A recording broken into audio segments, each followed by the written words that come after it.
Billionaire cries at his daughter's grave, not knowing she's alive and watching him. The rain fell like bullets on the marble headstone.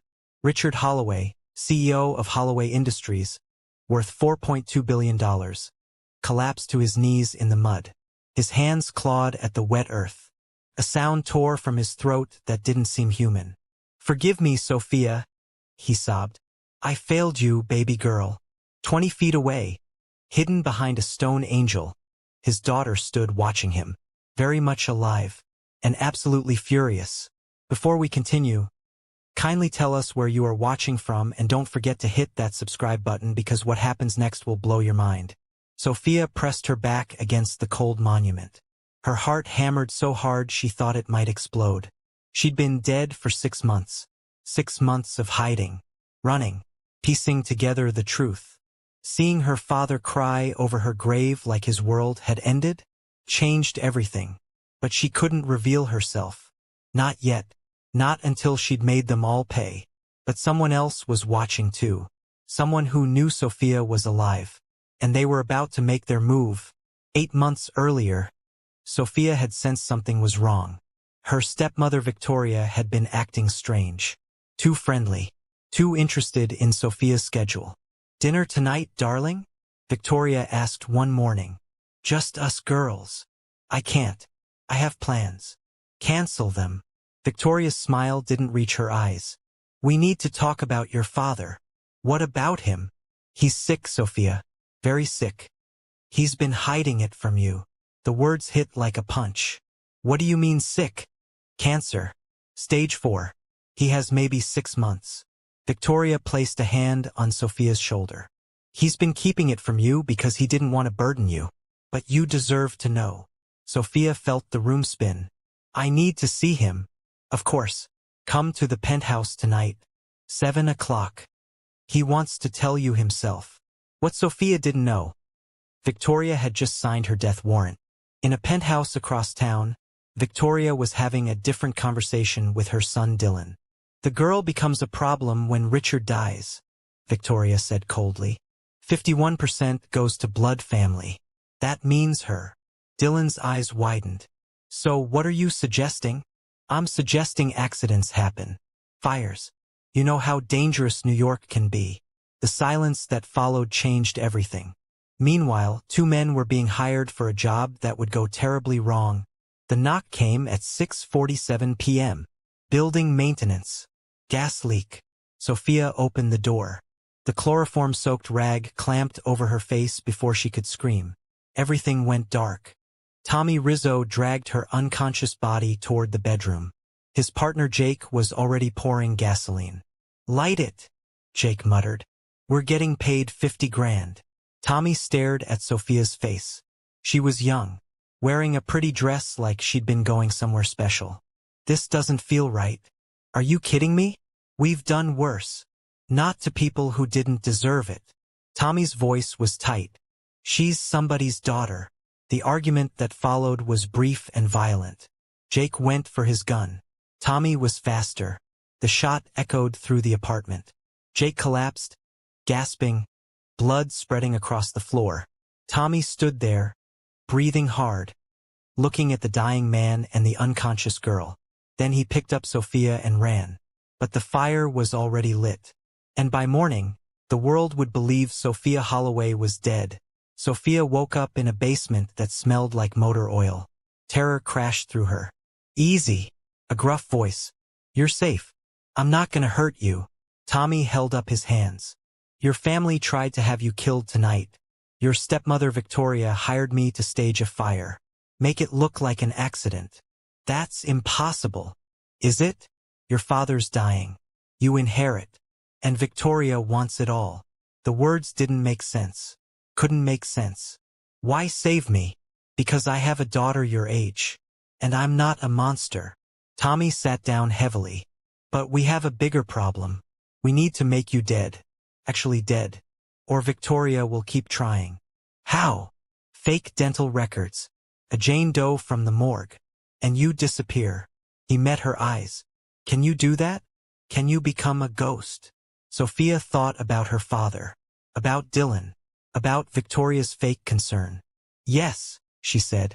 And while I'm dead, I'm going to find out the truth. What Sophia didn't know.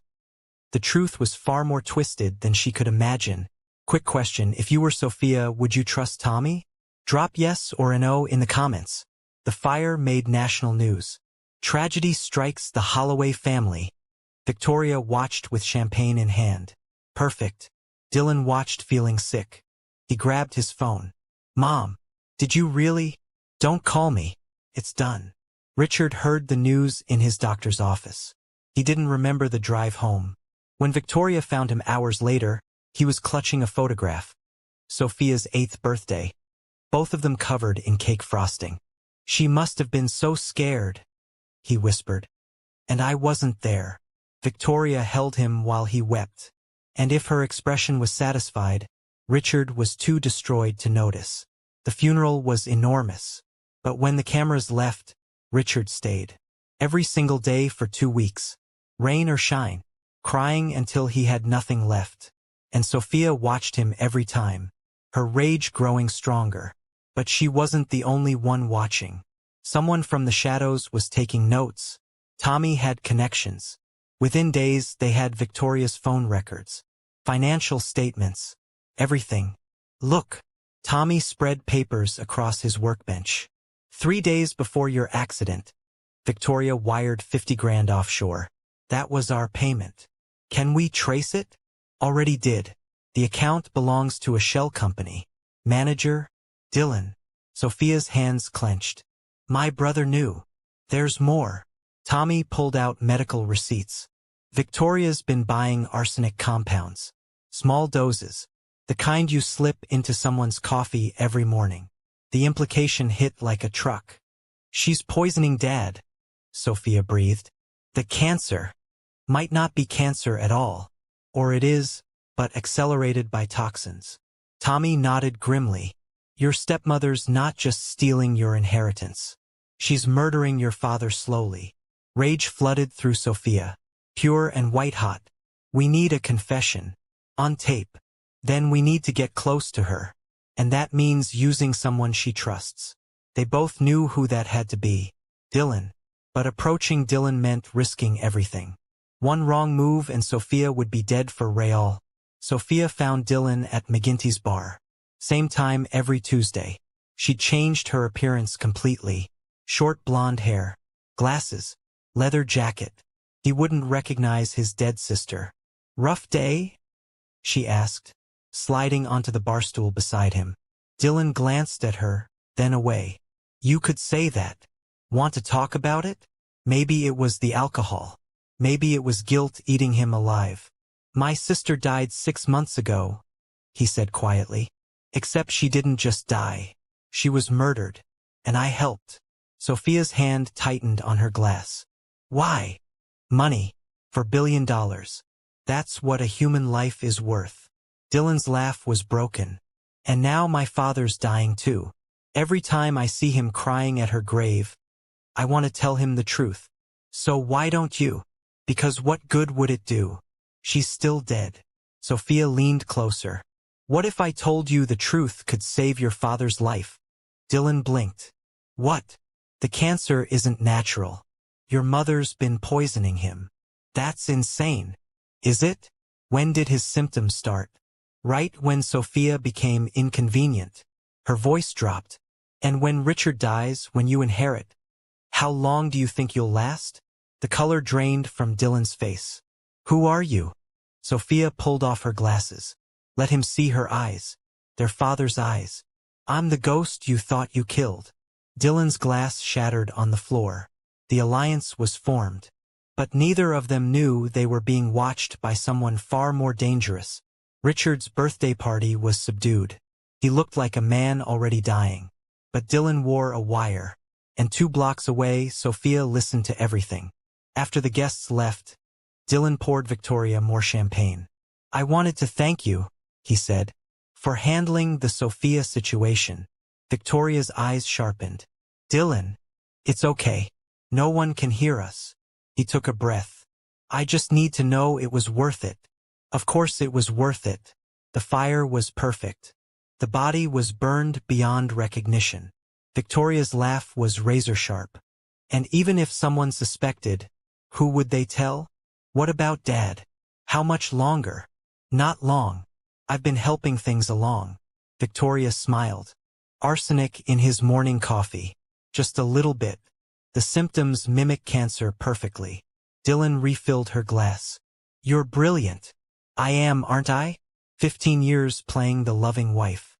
But it was worth it. Soon, all $4 billion will be ours. In the van, Sophia recorded every word. What about me? Dylan asked carefully. Once Dad's gone, once I inherit, do I get to keep breathing? Victoria's expression shifted. Became cold. You're being paranoid. Am I? Tell me the truth. What's your long-term plan? The silence stretched. Then Victoria's face hardened. Fine. Yes, I was planning to eliminate you eventually. Maybe a drug overdose. You've always been so troubled. Her voice was venom. But you're not as clever as you think. You really didn't notice I knew you were acting strange. Victoria pulled a small pistol from her handbag. Where's the wire? Everything was about to explode. Victoria fired. The bullet shattered the window behind Dylan. He crashed backward, scrambling for cover. You ungrateful bastard! Victoria screamed. After everything I did for you. In the van, Sophia was already moving. Richard woke to gunshots, staggered toward the study. The sight destroyed him. His wife standing over Dylan with a gun. Dylan bleeding from his shoulder. Victoria's face twisted with rage. Victoria? What are you doing? She spun. For a moment, fear crossed her face. Then it smoothed into something calculating. Richard, darling. Dylan's having a breakdown. He attacked me. That's a lie. Dylan gasped. Dad, she killed Sophia. She's been poisoning you. She murdered them and she was going to murder me. He's insane, Victoria said smoothly. The guilt has driven him mad. Richard looked between them. His son, bleeding. His wife holding a gun. Instinct told him who to believe. Dylan, run. Dad, run. Victoria's facade cracked. You stupid man. She raised the gun toward Richard. The penthouse door exploded inward. Sophia Holloway entered like an avenging angel. Short blonde hair wild. Eyes blazing. Very much alive. Victoria's gun clattered to the floor. No, Victoria whispered. You're dead. You burned. Surprise. Sophia's voice was steel. Turns out I'm harder to kill than you thought. Richard made a sound like a wounded animal. Sophia? Baby girl. Hi, Dad. She didn't take her eyes off Victoria.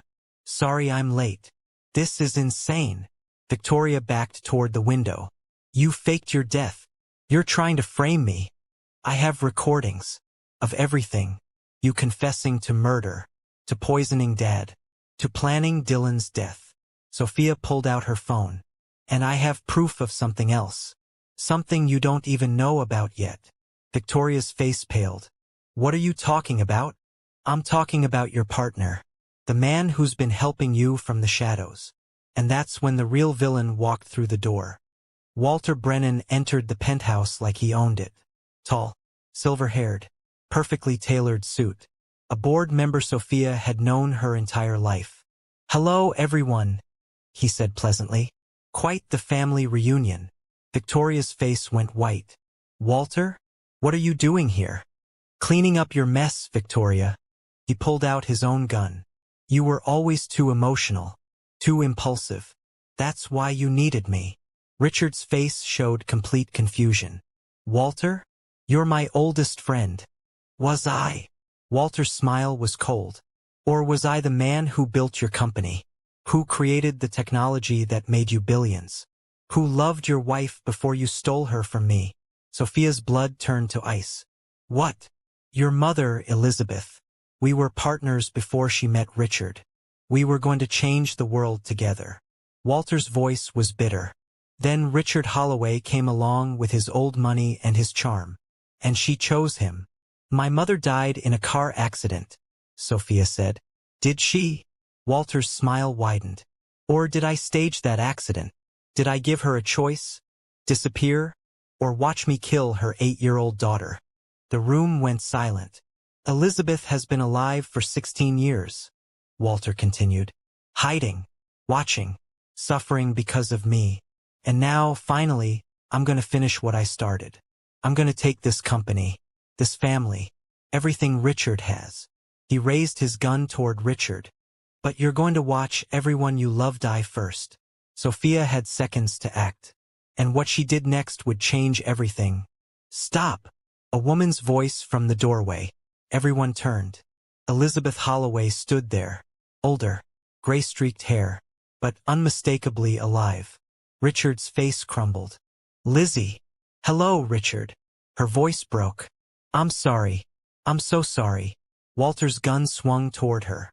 "You were supposed to stay hidden." "I'm done hiding." Elizabeth stepped forward. "I'm done letting you control my life, control my family. Then you've just killed them all." "No." Elizabeth smiled. "I've just given them time." The windows exploded inward. FBI agents rappelled through on lines.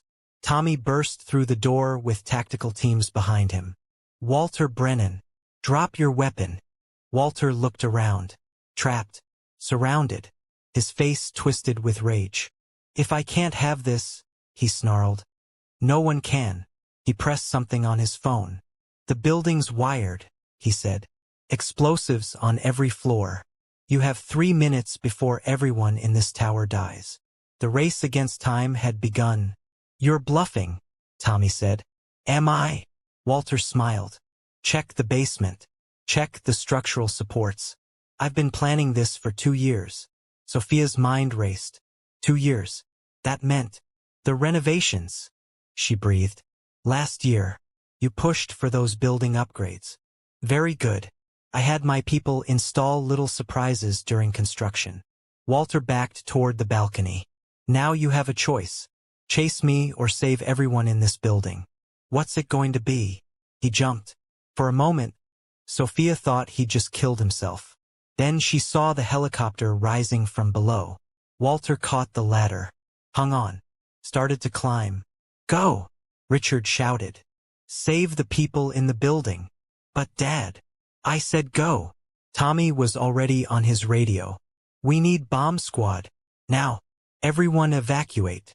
Alarms started blaring. Sophia looked at her father, her mother, her brother, at the family she'd almost lost. Then she looked at the helicopter disappearing into the night. Made a decision that defined who she was. "Dylan, get Dad and Mom out. Tommy, coordinate the evacuation." She grabbed a grappling gun from Tommy's tactical belt. "I'm going after Walter." "Sophia, no." But she was already running. Because some people deserve to be buried. And Sophia was going to make sure Walter stayed down. Sophia fired the grappling hook at the helicopter's landing skid. Caught. She pressed the ascend button and felt herself yanked into the air. Wind screamed past her. The city spun below. Her arms burned as she climbed hand over hand. Walter saw her coming. Kicked at her hands. "You should have stayed dead. People keep saying that." Sophia grabbed his ankle. "But I'm really bad at following orders." She pulled. Walter lost his grip on the ladder. They both fell. But Sophia had one hand on the grappling line. Walter had nothing but air. His hand shot out. Grabbed her jacket. Now they both hung there, suspended over Manhattan, connected by fabric and physics and the will to survive. "Let me go," Walter snarled. "Or we both die." "Fine by me." Sophia's voice was cold. "I've already died once. It's not that scary the second time." "You're insane." "No. I'm angry. And there's a difference." Below them, the building was evacuating. People streaming out. Emergency vehicles arriving. The bomb squad would find the explosives. Would disable them. But Walter didn't know that. "It's over," Sophia said. "Your plan failed. The building won't explode. Victoria's already in custody. And you're going to prison for the rest of your life." "Never." Walter's free hand went to his pocket. Pulled out a knife. Cut Sophia's jacket. The fabric tore. They both fell. But Sophia had one more trick. Sophia twisted in midair. grabbed Walter's wrist as she fell past him, used his weight as an anchor, swung herself back toward the building. Her feet hit a balcony rail. She grabbed it with her free hand, pulled herself up. Walter dangled from her grip, 50 stories above the street. "Pull me up," he screamed. "Please." Sophia looked down at the man who'd terrorized her family for decades, who'd stolen her mother, who'd tried to kill her father, who'd orchestrated everything. She could drop him, should drop him, but that would make her like him. "Give me your other hand," she said. "What?" "I said give me your hand.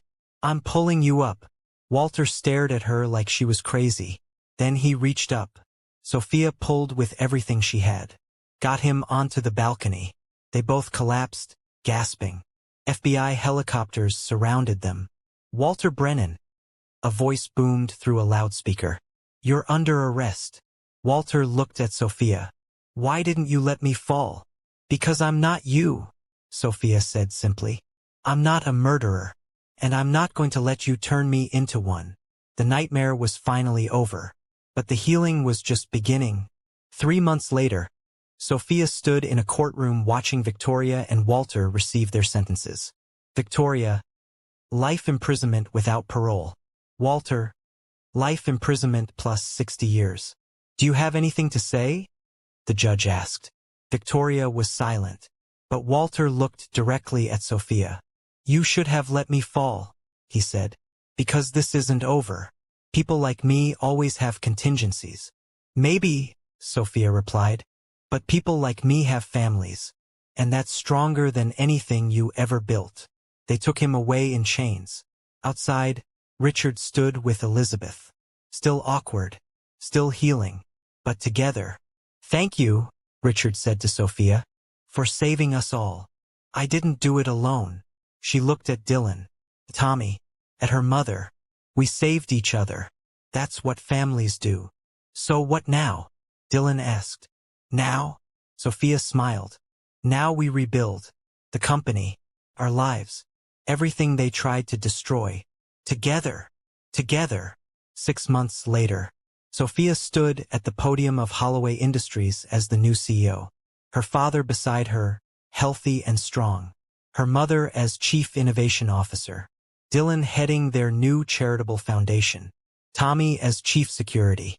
"A year ago I was at my own funeral," Sophia said to the crowd. "Today, I'm standing here as CEO of a $4 billion company. Life is unexpected." She smiled. "But here's what I've learned. Power doesn't come from money. It comes from knowing who you are. From refusing to stay buried when people try to kill you." She paused, meeting her father's eyes. "I'm not here because of my last name. I'm here because I earned it. And I'm going to make Holloway Industries something my enemies never could have imagined. A company built on truth, on family, on the unbreakable bonds that come from surviving hell together." The applause was deafening. Thanks for watching. If the story kept you on the edge of your seat, smash that subscribe. Remember, betrayal always comes from someone close. But sometimes the people who try to bury you don't realize you're a seed. See you in the next one.